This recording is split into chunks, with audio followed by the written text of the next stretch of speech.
Bienvenidos al podcast de Otras Políticas. Si no te ocupas de la política se ocupará de ti.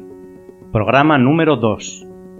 Educación pública versus educación privada. Debate, este de la educación, que por antiguo y manido no deja de ser significativo e interesante. ¿Es la escuela privada mejor que la pública? ¿De qué diferencias existen? ¿Qué aporta el sistema educativo al futuro de los estudiantes? ¿Interesa que los poderes del Estado intervengan en la educación? ¿Existen otros modelos educativos? Pues bien, vamos a ir respondiendo, o intentándolo al menos, a estas y a otras preguntas con la participación de 3 personas que han tenido indirecta o directamente experiencia profesional en el sistema educativo. Manuel Bautista, ¿qué tal, Manolo? Hola. Hola. Enrique Sánchez. Hola. Enrique. Y Carlos Peiró. Hola, buenos días. Hola. Voy a leer como punto de partida algunos puntos del artículo 27 de la Constitución española. Todos tienen derecho a la educación. Se reconoce la libertad de la enseñanza. La enseñanza básica es obligatoria y gratuita. Los poderes públicos garantizan el derecho de todos a la educación mediante una programación general de la enseñanza y la creación de centros docentes. Los poderes públicos inspeccionarán y homologarán el sistema educativo para garantizar el cumplimiento de las leyes. Enrique, en este contexto y según tu propia experiencia, ¿cuál es la función de la educación pública? Bueno, la educación pública es una creación reciente desde los tiempos de la Reforma Protestante en adelante.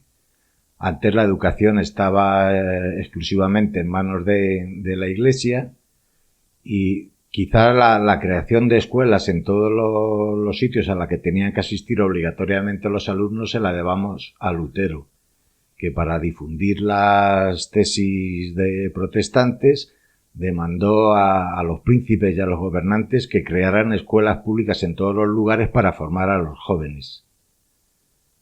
Como reacción a este movimiento de Lutero, la Compañía de Jesús inmediatamente creó una red similar.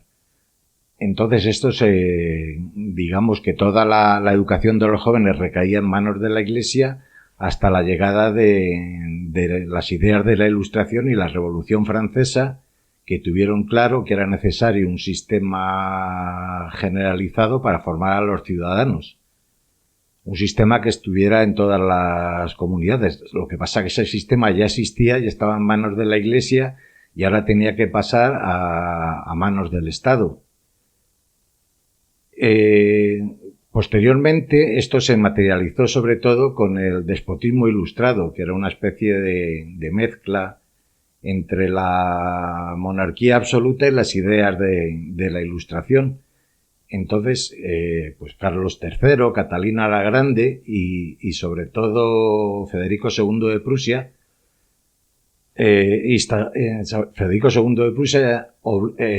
obligó a todos los gobernantes o a todas las comunidades de su imperio, de su reino, que fundaran escuelas para formar a los jóvenes y obligó a todos los nobles a que cursaran la carrera militar. Como consecuencia de esto, en solo una generación, Prusia era una potencia, es decir, adelantó notablemente a todas las demás naciones y entonces todos los distintos gobiernos, los distintos estados tenían claro que tenían claro la importancia de la educación universal y obligatoria. Bueno, todo esto después de la Segunda Guerra Mundial se plasmó, este derecho a la educación se plasmó en la Declaración de Derechos Humanos, donde queda claro que la educación es un derecho, lo que pasa que es un derecho obligatorio, por decirlo de alguna manera. Es decir, todo el mundo tiene derecho a educarse, pero todo el mundo está obligado a educarse hasta determinada edad. Creo que es el artículo 27 de la Declaración de Derechos Humanos, aparte de dejar claro que la educación es un derecho universal, también deja claro que los padres tienen derecho preferente a elegir la educación que deben recibir sus hijos. Bueno, ha leído Iván la Constitución, algunos artículos de la Constitución española del artículo 26. Y el primer derecho, el de que todo el mundo tiene derecho a la educación y que esta educación es obligatoria, está muy claro en la Constitución. El derecho de los padres a elegir la educación, el derecho preferente de los padres a elegir la educación que deben recibir sus hijos, no está tan formulado así, de esa manera tan clara y tan explícita. Y este ha sido el motivo de polémica cada vez que hay una ley educativa nueva y se empieza a hablar sobre las escuelas públicas, las escuelas privadas, las escuelas concertadas. Siempre al final, incluso la educación en casa, incluso el homeschooling, siempre se lleva al Tribunal Constitucional, y la Constitución no está clara en este sentido. Yo qué sé, por ejemplo, en Francia el derecho a que haya una educación distinta de la del Estado, pero financiada por el Estado, está expresamente recogido en la Constitución. Bueno, dicho esto, lo primero que hay que decir es que la educación, primero es responsabilidad de los padres y después es una responsabilidad social. Entonces, esta responsabilidad social, actualmente, pues lo habitual es que esta responsabilidad recaiga en manos se deje en manos del Estado. Lo que pasa es que el Estado, según cada país, puede intervenir más o menos en el sistema educativo. Es decir, el sistema, sobre todo, puede intervenir en la titularidad de los centros, en cómo se financian y en la autonomía que tienen. Como aclaración, igual Manolo nos puede ayudar a entender, porque para algún oyente que no tenga muy clara cuál es la frontera, dónde están los límites, al menos aquí en Europa y más concretamente aquí en España, de educación privada, pública y concertada. O sea, ¿cuál es la diferencia? ¿Dónde están los límites en esos centros? Bueno, lo que se entiende en la práctica como educación pública se refiere fundamentalmente a la titularidad que decía Enrique de los centros, es decir, a quién es el propietario de los centros, de las escuelas. En la enseñanza pública, las escuelas públicas está muy claro, los propietarios son los diferentes niveles del Estado, sea el Ministerio de Educación o las consejerías de educación de las comunidades autónomas. Luego, ya entramos en el otro ámbito, que es el de la propiedad privada. Hay los centros privados puros, que digamos, aparte de ser propietarios de las correspondientes escuelas o colegios, son los que gestionan, etcétera. Y luego está la fórmula, vamos a decir, híbrida de los colegios concertados, que son centros cuyos propietarios son privados y que, sin embargo, en gran medida sus gastos, sus costes son subvencionados por el Estado, son subvencionados con financiación pública a fin de que eso permita reducir, en teoría del todo, en la práctica mucho, pero no del todo, el precio que se le va a cobrar a los padres por la educación que reciben en esos colegios sus hijos, ¿no? Entonces tenemos los colegios públicos, propietario el Estado, los colegios privados puros, propietario quien sea, un privado, y los colegios concertados, que los propietarios son privados, pero están subvencionados en gran medida por la financiación pública.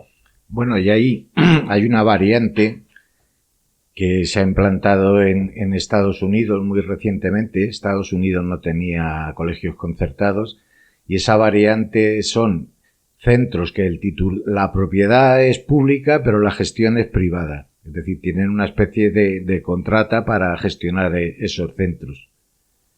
Estos centros se han creado para mejorar la calidad en sitios especialmente conflictivos, es decir, en barrios, en colegios marginales con rendimientos muy bajos. Entonces esa fórmula desde hace como 30, más bien 20 años, también se utiliza en Estados Unidos. Vamos, sería algo similar a la gestión de un hospital que fuera de propiedad pública, pero la dirección y la dirección, la gestión la llevara a una entidad privada, una contrata adquirida por subasta. Pero vamos, eso que yo sepa solo se da en Estados Unidos, que le pega mucho a la idiosincrasia del país.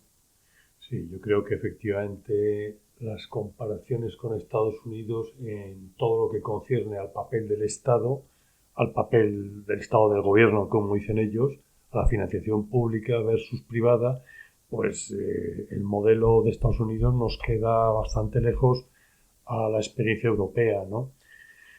Pero vamos, en relación con la experiencia europea, yo creo, y supongo que saldrá en este debate, que tendemos a confundir lo que llamamos educación pública. Una cosa es que los centros sean de titularidad pública y otra cosa es que la gestión tenga que llevarse a cabo con funcionarios, con empleados públicos en definitiva, siguiendo los procedimientos que aplican las administraciones públicas. Es decir, que la gestión podía ser manos privadas, como ha comentado Enrique, que sucede en este caso en Estados Unidos. Es decir, el concepto, en definitiva, ¿qué es lo que apreciamos cuando hablamos de la educación pública? ¿Qué es lo que nos gusta? ¿Qué es lo que queremos que permanezca?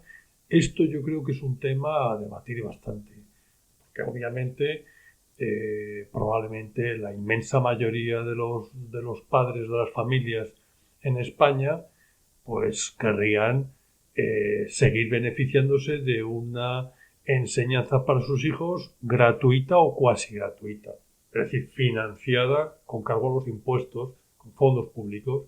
Pero ¿eso se puede conseguir en otro modelo de enseñanza pública? Yo creo que sí. No es un paquete indivisible tener una educación cuasi gratuita para tus hijos que tenga que ir dentro de un paquete con unos centros propiedad del Estado, gestionados por personal, funcionarios, por decirlo así, con los procedimientos de gestión de personal de las administraciones públicas. Parece que es un paquete indivisible cuando en absoluto lo es. A ver, por añadir más ingredientes al debate, en el tema de la enseñanza, al hacer el recordatorio histórico de cómo nace todo esto desde la Reforma Protestante versus la Contrarreforma católica a partir de los jesuitas, y cómo luego en la Ilustración, y eso se expande durante el siglo XIX a cuenta del comienzo de los grandes imperios, el ruso, el prusiano, etcétera, cómo se va gestando, cómo se va estructurando, cómo se va convergiendo el problema de la educación, entendiendo, y cada vez eso era más palmario, que eso es un derecho, pero es un derecho basado en una necesidad, ¿no? La necesidad de los menores de poder recibir una educación y de poder recibir una instrucción y poder desarrollarse a todos los niveles. Yo creo que esto, que luego empieza a subrogarse en diferente medida y con diferente grado en algo en lo que el Estado tiene que intervenir de una forma directa, yo creo que esa realidad de la que estamos hablando, estamos retrotrayéndonos al siglo XVI cuando hablamos de Lutero, estamos hablando de los jesuitas en el siglo XVII y XVIII, estamos hablando, perdón, de los grandes imperios en el XIX, estamos en el XXI. En el XXI yo creo que no hay nadie que cuestione en medida alguna la necesidad de un niño en ser educado.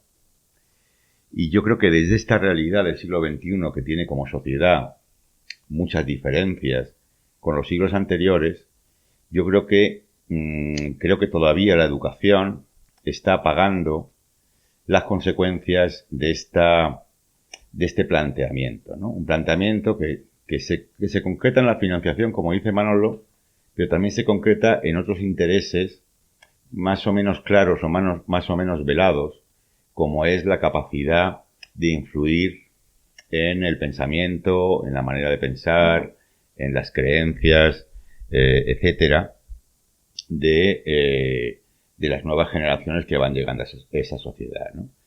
Yo creo que en general, sobre todo en el primer mundo, hay una parte importante de la población, me refiero al mundo adulto, que seguramente está mucho más en condiciones, ya no cuestionando evidentemente el derecho a la educación, pero sí que está en condiciones de poder hacer planteamientos educativos que sean bastante más amplios, bastante más completos, bastante más diversos y con fondos y con objetivos y buscando un fondo determinado, así como aplicando unas metodologías y unas formas concretas en espacios bastante más amplios de lo que se podía plantear lo monotemático de lo que podía suceder en la educación siglos pasados. Yo creo que estamos pagando bastante las herencias de este debate. En el fondo, lo que subyace cuando se debate entre enseñanza pública y enseñanza privada o enseñanza concertada, lo que se debate en el fondo y se concreta como digo, en el problema de la financiación es qué enseñamos, para qué enseñamos y qué fin último le estamos dando a ese hecho tan importante como es la educación. Sí, bueno, yo creo que efectivamente ese es un debate.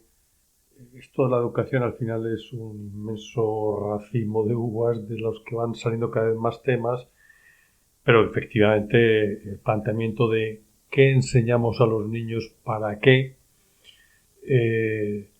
pues bueno, hoy en día, seguro que no en el siglo XVI y XVII que comentaba antes Enrique, pero hoy en día probablemente si se les pregunta a los padres, pues habría un porcentaje, yo supongo que mayoritario, de padres que querrían que el sistema educativo pues garantizara una integración de sus hijos en el mercado laboral por lo más exitosa posible, ¿no?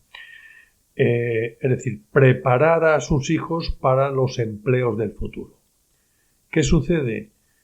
Y esta es una de las razones por las que yo creo, como apuntaba Carlos, que la concentración del poder de diseño de la educación que reciben nuestros hijos en España, sean colegios públicos, concertados o privados, que ese poder de diseño de la educación se concentre en unos cuantos despachos, sea en el Ministerio de Educación o en las consejerías de educación de las comunidades autónomas correspondientes, pues que se concentre esa capacidad de decisión me parece un error cuando precisamente diseñar, aunque solamente sea con el objetivo de lograr una integración lo mejor posible o lo más exitosa posible en el mercado laboral dentro de 15 o 20 años, pues eso es un problema porque nadie tiene la bolita de cristal, porque el futuro, según han dicho muchos estudios, más del 50% de los trabajos, de los puestos de trabajo, de los empleos que va a haber dentro de 15 o 20 años, hoy no existen. Por tanto, es imposible concentrar en unas pocas cabezas cuál es el diseño de las asignaturas, de las horas que hay que emplear en matemáticas o en física o en química o en geografía o en lo que sea, para que estos niños que ahora tienen 8 o 10 años, dentro de 20 o 25 puedan integrarse con éxito en ese mercado laboral si más de la mitad de los empleos hoy ni se huelen ni se conocen. Pero no es solo la empleabilidad lo que debería preocupar a los diseñadores de la educación.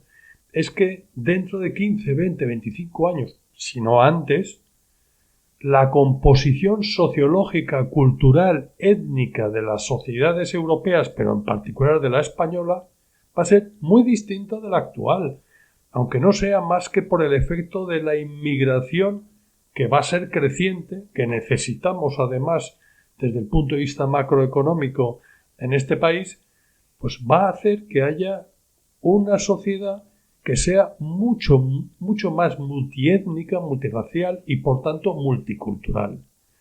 Eso va a requerir enseñar a los que ahora tienen 8, 9, 10 años unas capacidades de adaptación y de integración, digamos, psicológica y cultural que antes, que la generación nuestra o sencillamente la que ahora tiene 30 o 40 años, pues no necesitaba. Y a eso le podemos añadir, pues hombre, por ejemplo, y acabo, el tipo de mentalidad grupal, yo casi diría de rebaño, que se está construyendo, y a lo mejor hay gente que eso le encanta, cuanto más rebaño mejor, que se está construyendo al hilo de las redes sociales, de los medios de comunicación. Cada vez es más corriente el pensamiento único.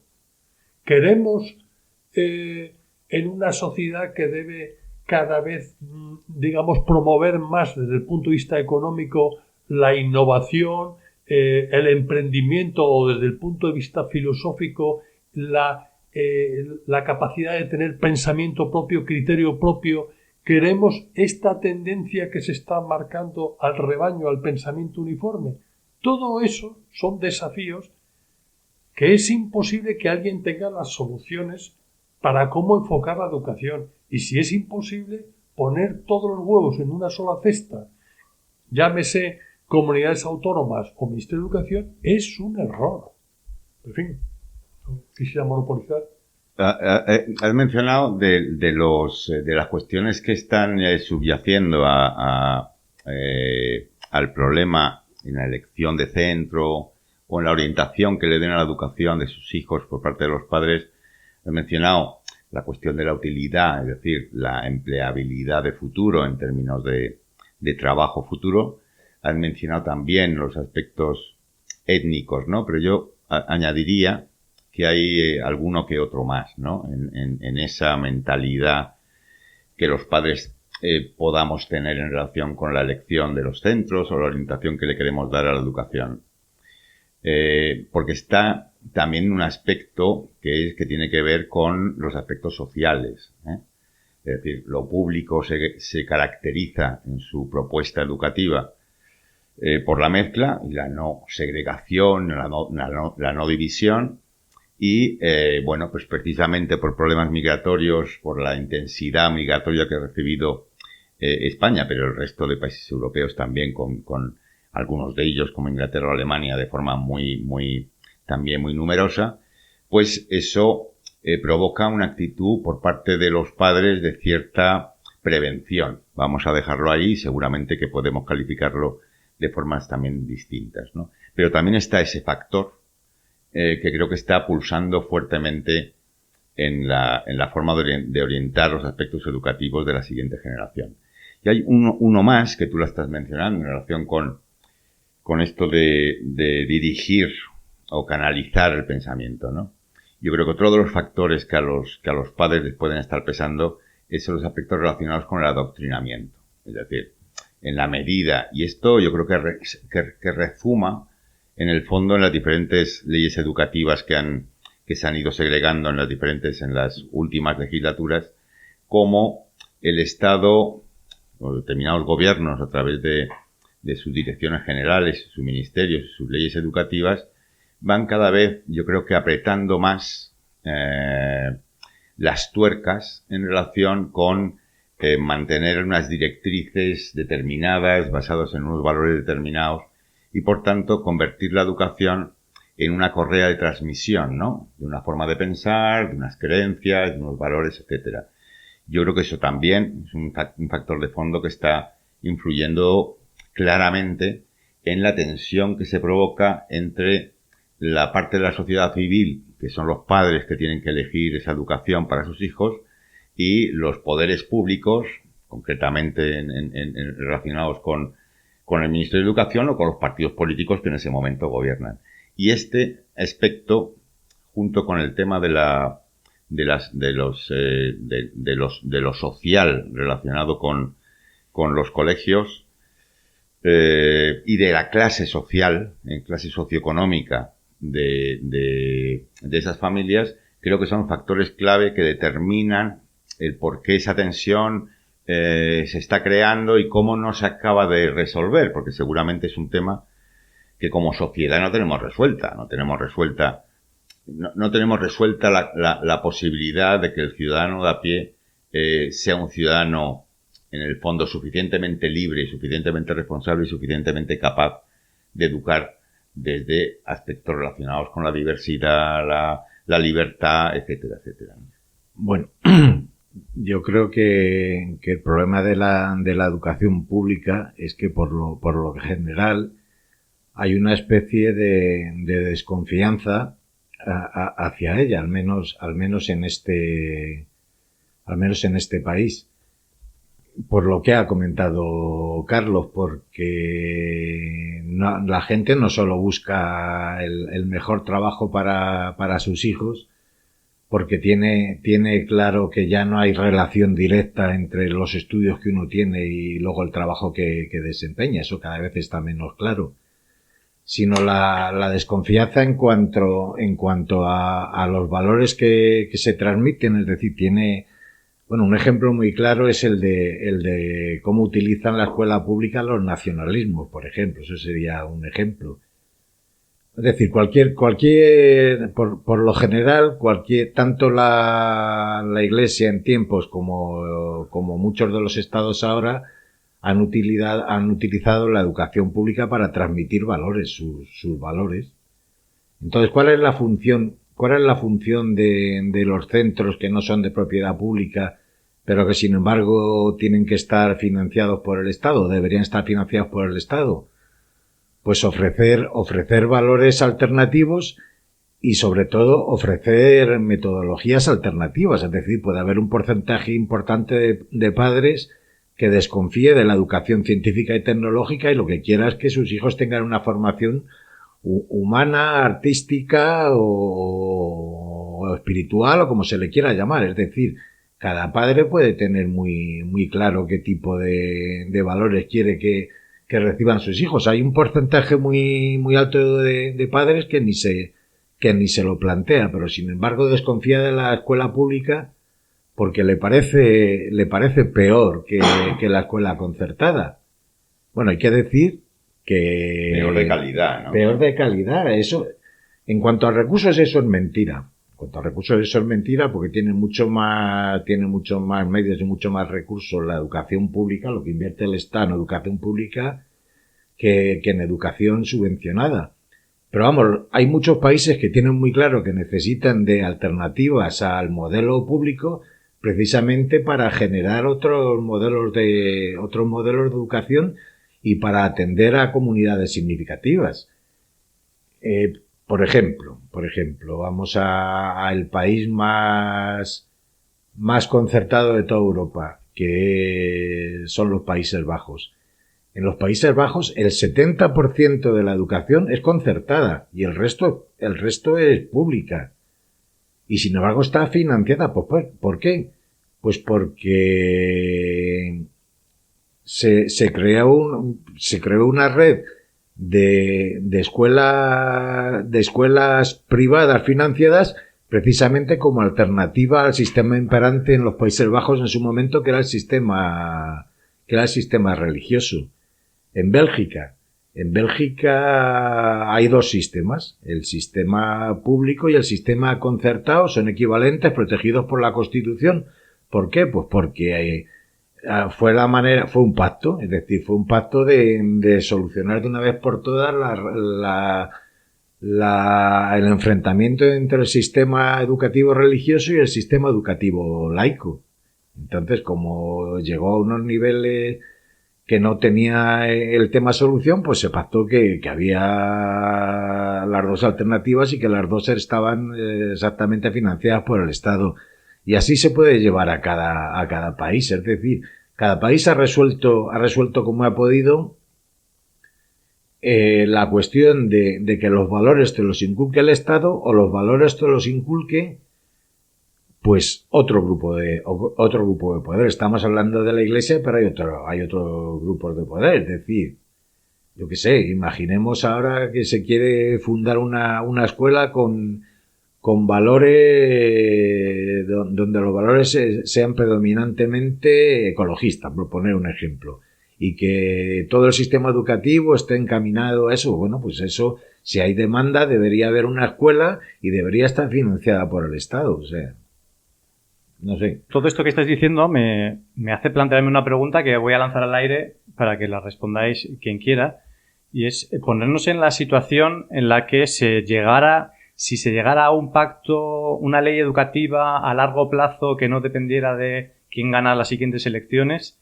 ¿qué soluciones encontraríamos? ¿Qué inconvenientes nos encontraríamos? ¿En qué situación estaríamos si consiguiéramos esa ley neutra en la educación? Hombre, yo creo que evidentemente sería una solución a la situación que venimos arrastrando de tener, no sé si son 7 o 8 leyes educativas que llevamos desde el comienzo de la democracia. Es decir, sería una solución en cuanto a tener un marco legal estable y duradero.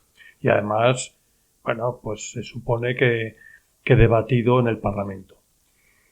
Y en ese sentido, claro que hay que pedir que se pongan de acuerdo, porque las discrepancias que al menos nos reflejan los medios de comunicación entre los dos grandes partidos, el PP y el PSOE, pues son discrepancias de matices importantes, pero yo creo que bastante marginales a lo que es la educación de fondo.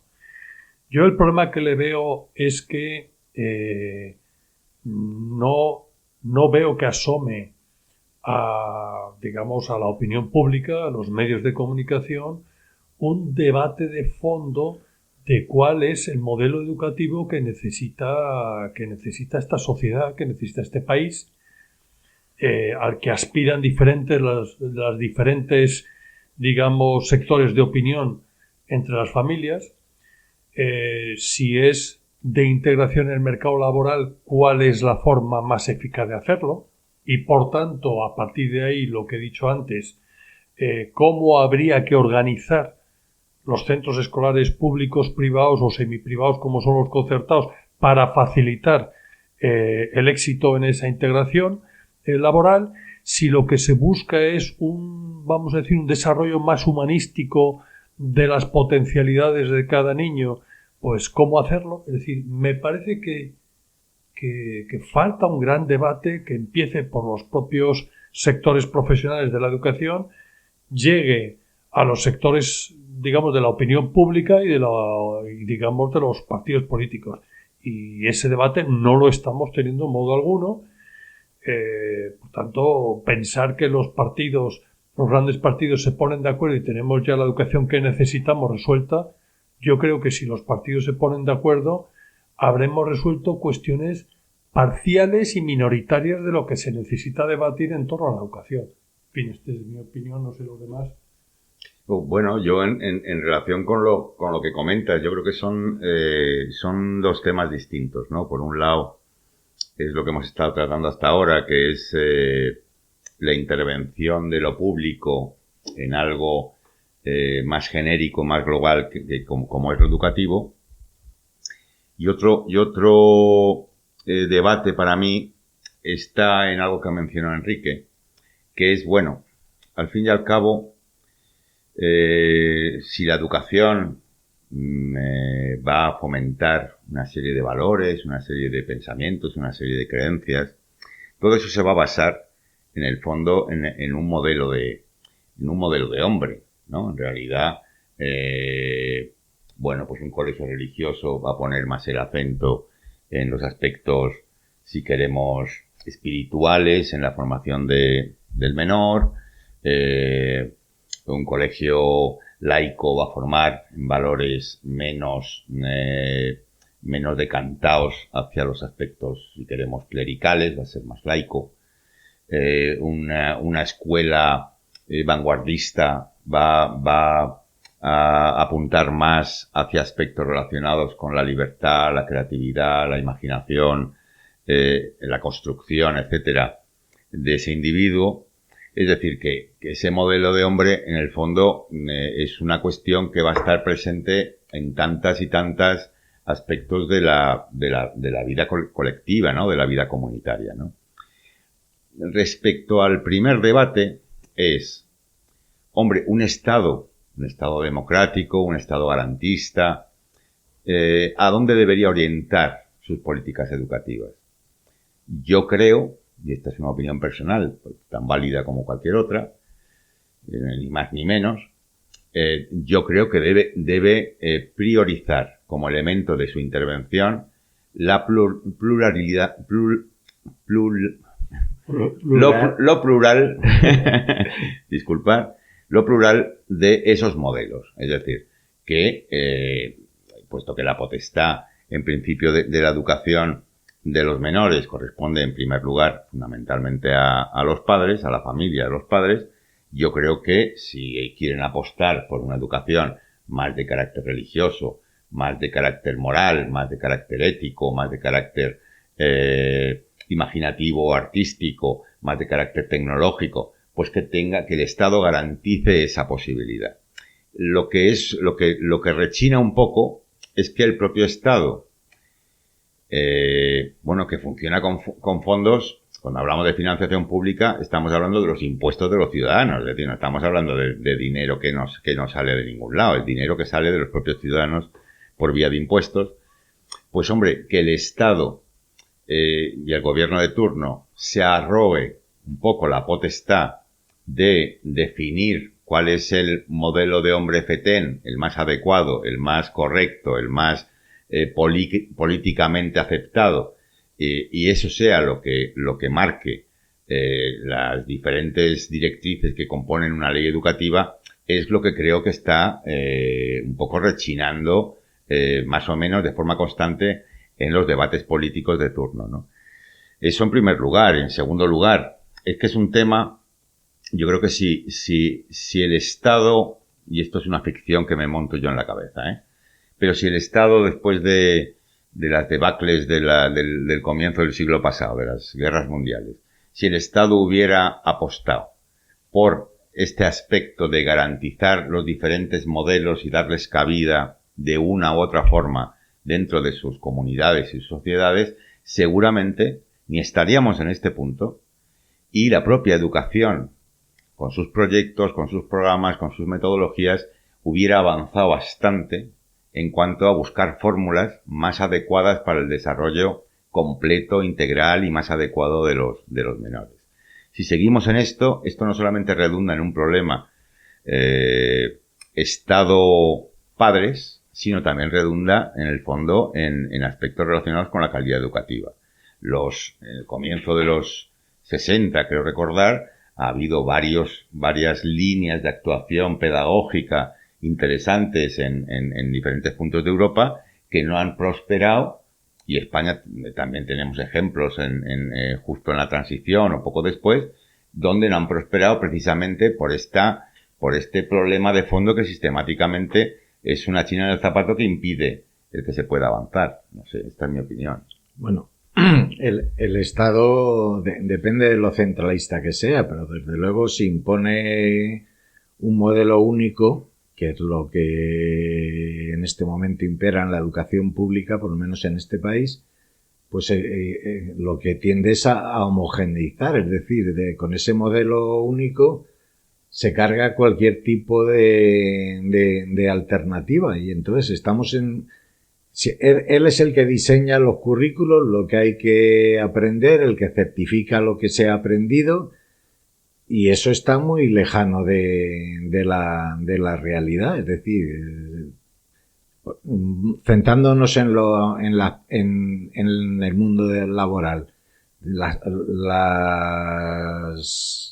habilidades que se están demandando ahora en las empresas, pues muchas no tienen todavía titulación oficial, es decir, son titulaciones privadas, son gente que se ha formado por su cuenta trabajando, es decir, eso en un modelo estatal diseñado al milímetro y donde ya se ha dicho qué titulaciones vale, qué titulaciones no, y cómo se tienen que enseñar y qué contenidos se tienen que impartir, no está acorde con lo que está pasando, ni mucho menos. Se me ha ido, perdón. No, yo me estaba acordando de justo antes de empezar a grabar, estabais hablando de la igualdad de oportunidades que se supone que la educación nos da a todos como ciudadanos y debatíais si era real o no esa igualdad de oportunidades. Sí, yo, según estaba oyendo a Enrique, tenía en mente abordar ese tema.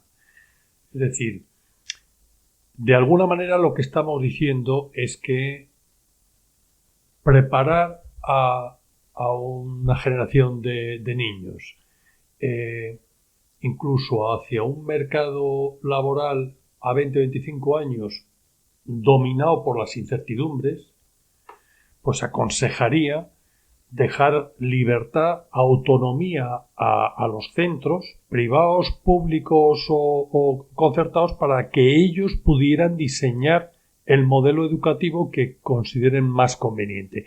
Y los padres, sabiéndolo, elijan el que les parece más adecuado para sus hijos. Distinto a, como acaba de explicar Enrique, el modelo actual de educación pública que se entiende no solo financiado, que eso lo queremos todos, financiado por los impuestos de los ciudadanos, sino que se está planteando en España como un modelo de educación pública diseñado centralizadamente en unos cuantos despachos. Pero esto en el fondo, decía antes Carlos, es que, claro, una educación pública y privada, porque al final es toda la educación en España la que está diseñada desde los poderes públicos, transmite también doctrinamiento a los hijos.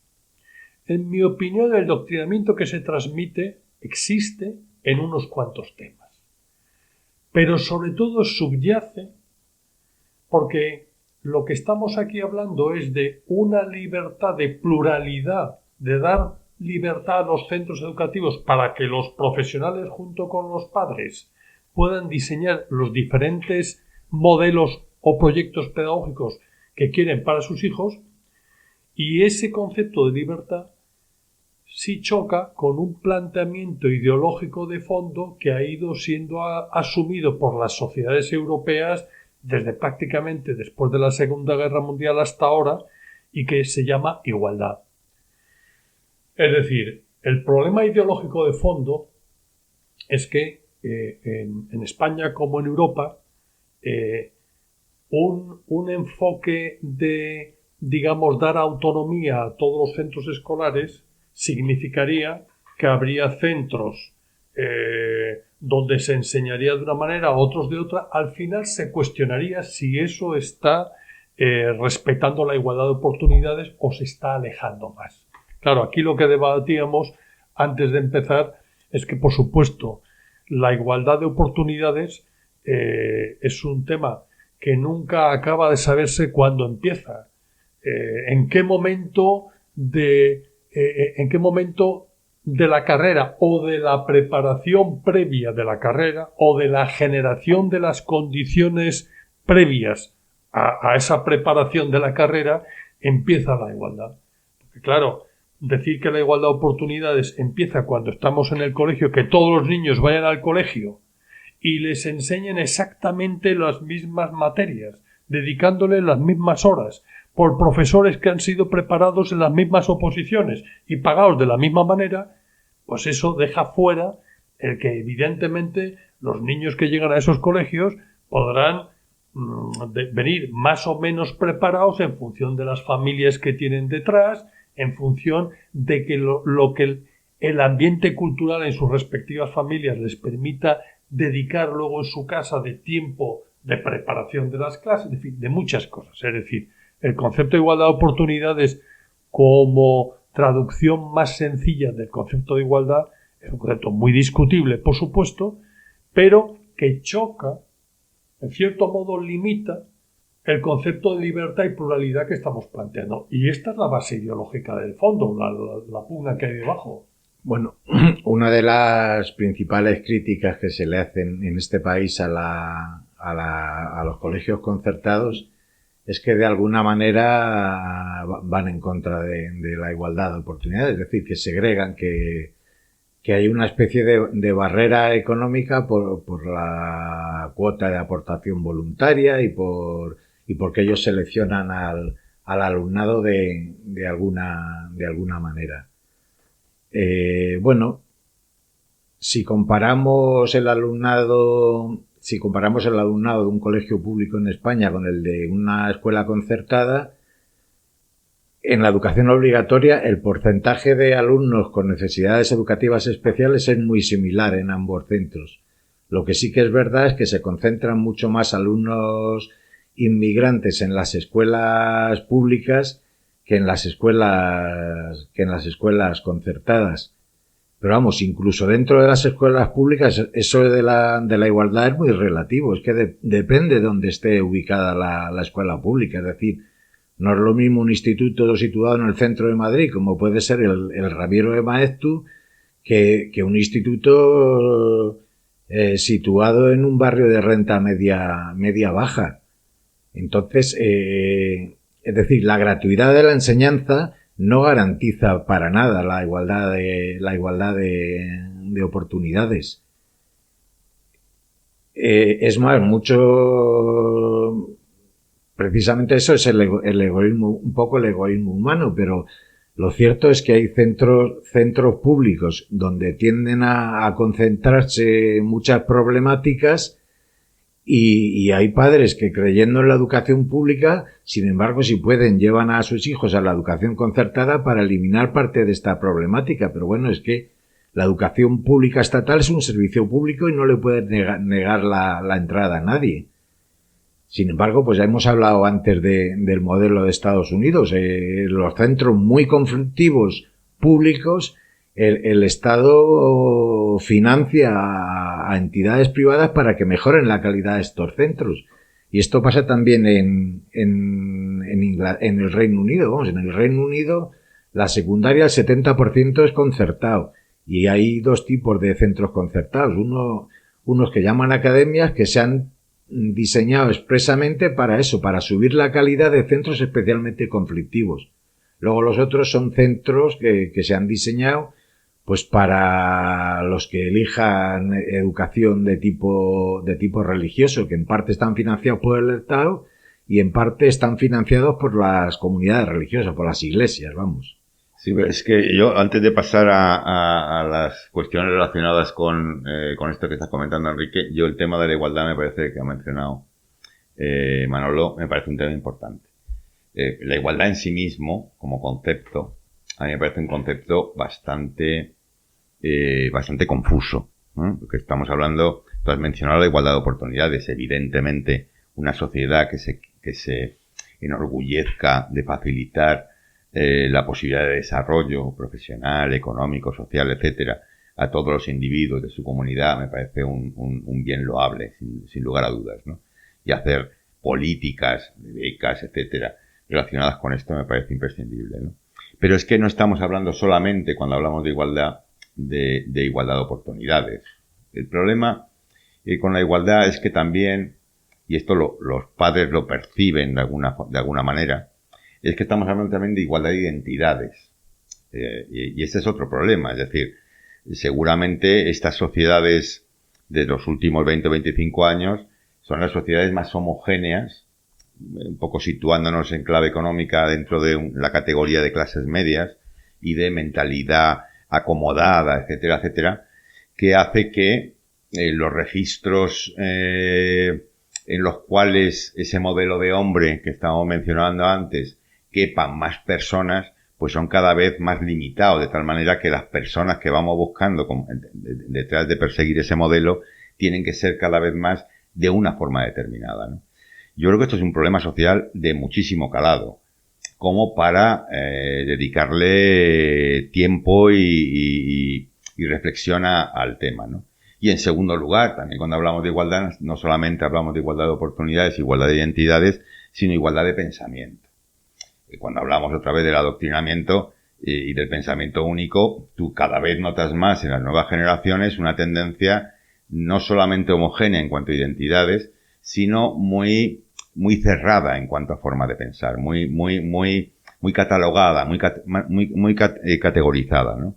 Esto creo que es lo que está detrás luego de fenómenos como los rituales de ocio y diversión entre los adolescentes, las redes sociales y el fomento de ese tipo de vías de entretenimiento, la industria, la poderosa industria tecnológica y de entretenimiento en relación con esto. Es decir, cada vez el modelo de hombre, sin a lo mejor pretenderlo directamente, pero como consecuencia de la forma que tenemos de actuar como sociedad, está conduciendo a personas pues más hechas dentro de un solo molde, ¿no?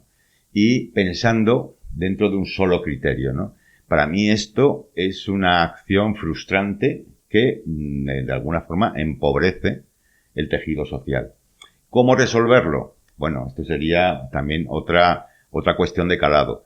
Pero por eso digo que el mito de la igualdad de oportunidades, detrás del mito de la igualdad de oportunidades que puede ofrecer lo público frente a lo concertado, hay otros elementos y otros ingredientes que lo componen que no son precisamente tan deseables como esa igualdad de oportunidades. Sí, totalmente de acuerdo, Carlos. Tú has dicho, y yo ratifico por completo, 100% de acuerdo, el concepto de igualdad es un concepto que llega un momento que se te hace confuso. ¿Qué entendemos por igualdad? E incluso filosófica o políticamente, que se está defendiendo cuando se defiende la igualdad. Y pasa lo mismo con la libertad. Bueno, ya si lo queremos extender a la famosa fraternidad de la Revolución Francesa, pues eso pues le pasaría igual. Es decir, son los conceptos básicos que nutren en el fondo las ideologías desde un punto de vista histórico, y que cuando se llevan a la práctica pues plantean muchas dificultades. Porque tú estabas diciendo una cosa, querríamos escuelas plurales, vale, dejando claro que eso fuera subvencionado con fondos públicos, es decir, como antes recalcabas tú, con fondos pagados por los impuestos de todos. Es decir, que la formación pública o no pública no se entendiera como que me paso de lo gratuito a que me cueste un dinero como padre. No. Supongamos que toda la formación que un padre quiera la pueda recibir, vaya al centro que vaya, la pueda recibir prácticamente gratuita.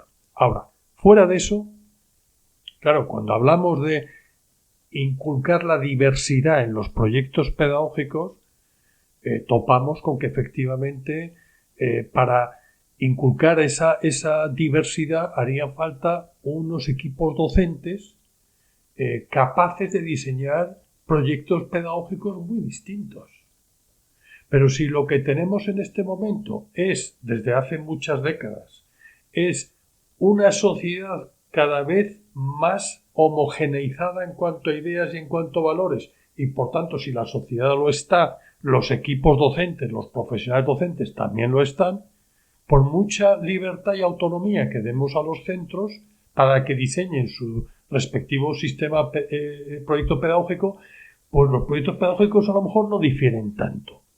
Es decir, hace falta empezar a inculcar esa autonomía en la sociedad, en los niños y en los adultos, de generar su propia visión, su propia capacidad, su propio criterio de decidir por dónde hay que enfocarse, y eso va en contra, y creo que tiene un calado, unas raíces tremendas, con una sociedad que cada vez más, no solo por los poderes políticos, sino también por los tecnológicos, la gente es libre de meterse en redes sociales que cada vez elementalizan más las inquietudes y los pensamientos, y a la elementalidad se hace además uniforme. Bueno, estamos asistiendo a un tipo de sociedad que cada vez uniformiza y elementaliza. De ahí salen profesionales del tipo que sea, que no son capaces de diseñar opciones diferentes y, digamos, plurales, ¿no? Entonces, tiene que ver con que la igualdad se nos está introduciendo, nos estamos empapando de una igualdad, pero a la baja, no a la alza. Y no porque haya un proyecto político en principio de eso, sino porque hemos ido construyendo, digamos, una forma de ocio, de distracción, de relación, de uso de los medios tecnológicos que nos elementalizan. Bueno, respecto a lo que decías de los proyectos pedagógicos, bueno, yo no sé cómo serán en otros países, pero aquí la educación pública la ejercen funcionarios con sus privilegios, con su plaza fija. Entonces es muy difícil en un centro público crear un proyecto pedagógico común sostenido en el tiempo.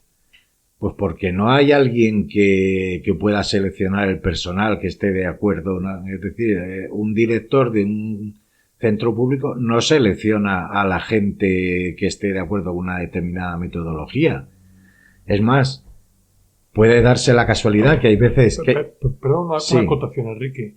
De un centro público tal como está entendido. Es decir, yo soy funcionario y trabajo y he trabajado muchos años en el sector público, y hay cantidad de empresas públicas que se nutren de empleados que no son funcionarios. Es decir, que se podían tener escuelas públicas sin estar atendidas por funcionarios. Podrían ser empleados públicos reclutados de otra manera. Estoy completamente de acuerdo. Digo, tal y como está ahora. Entonces, cuando un centro público, un instituto, un colegio destaca o sobresale y por su metodología, por lo bien que están los niños, por lo que aprenden, por lo bien que trabajan juntos los profesores, es porque se han dado un montón de conjunciones astrales de que han coincidido gente afín, un equipo directivo que ha sabido dinamizar, y eso se sostiene durante un tiempo, pero alguien pide su plaza fija ahí y es un maula, es decir, es alguien que no se cree nada y que no hace nada de lo que